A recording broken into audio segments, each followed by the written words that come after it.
की ओर जो कि आ रही है जयपुर से एक बड़ी खबर ये सामने आई है कि जयपुर कैबिनेट उप समिति की बैठक हुई है। मंत्री गजेंद्र सिंह खीफसर की अध्यक्षता में यह बैठक हुई है और बैठक में मंत्री जोगाराम पटेल और मंजू बागमार मौजूद रहे हैं। एसआई भर्ती परीक्षा रद्द करने के मामले में मंत्री जोगाराम पटेल का बयान आया है। जांच के बाद तथ्यात्मक रिपोर्ट भेजी जाएगी, ये जोगाराम पटेल की तरफ से बयान आया है। पहले की सरकार के आखिरी 6 महीने में अनियमितताओं की बातें भी हुई हैं, ये जोगाराम पटेल कह रहे हैं। तो बड़ी खबर इस वक्त की हम आपको बता दें, जयपुर से आ रही है, जहां पर उप समिति बैठक हुई है। उप समिति की बैठक हुई है, मंत्री गजेंद्र सिंह खीफसर की अध्यक्षता में बैठक हुई है। बैठक में मंत्री जोगाराम पटेल और मंजू बागमार भी मौजूद रहे हैं। एसआई भर्ती परीक्षा रद्द करने के मामले में मंत्री जोगाराम पटेल का बयान सामने आया है। जांच के बाद तथ्यात्मक रिपोर्ट भेजेगी सरकार। जोगाराम पटेल की तरफ से बात आई है। पहले की सरकार के आखिरी 6 माह में अनियमितताएं हुई थी, ये भी जोगाराम पटेल कह रहे हैं। तो पूर्व की सरकार के आखिरी 6 महीने में अनियमितताएं हुई हैं, ये जोगाराम पटेल कह रहे हैं। जयपुर कैबिनेट उप समिति की बैठक हुई है, जहां पर मंत्री गजेंद्र सिंह खीफसर की अध्यक्षता में यह बैठक हुई है और बैठक में मंत्री जोगाराम पटेल और मंजू बागमार भी मौजूद रहे। एसआई भर्ती परीक्षा रद्द करने के मामले में मंत्री जोगाराम पटेल का बयान आया है। जांच के बाद तथ्यात्मक रिपोर्ट भेजी जाएगी।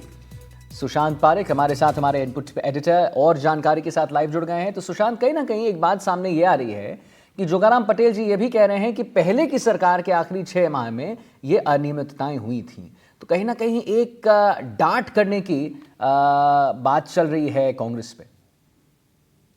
देखिए, 6 महीने के जो आखिरी का 6 महीने का कार्यकाल था पिछली सरकार के, उसी के कामकाज की जांच के लिए इस सब कमेटी का गठन हुआ था और इसकी कई बैठकें हो चुकी हैं। फाइनली अब रिपोर्ट देनी है, उसके बाद सरकार एक्शन लेगी। बहुत सारी ऐसी जो अनियमितताएं जो हैं, खासतौर पे जमीन आवंटन के मामलों में पहले भी सरकार कह चुकी है और आज भी इस बैठक में इस बात पर चर्चा हुई। लेकिन अब बैठकों का दौर लंबा हो गया है, अब इनको एक्शन लेना होगा। अगर अनियमितताएं हुई हैं तो सरकार को फिर रिपोर्ट देके उनके खिलाफ कार्रवाई कैसे की जाए।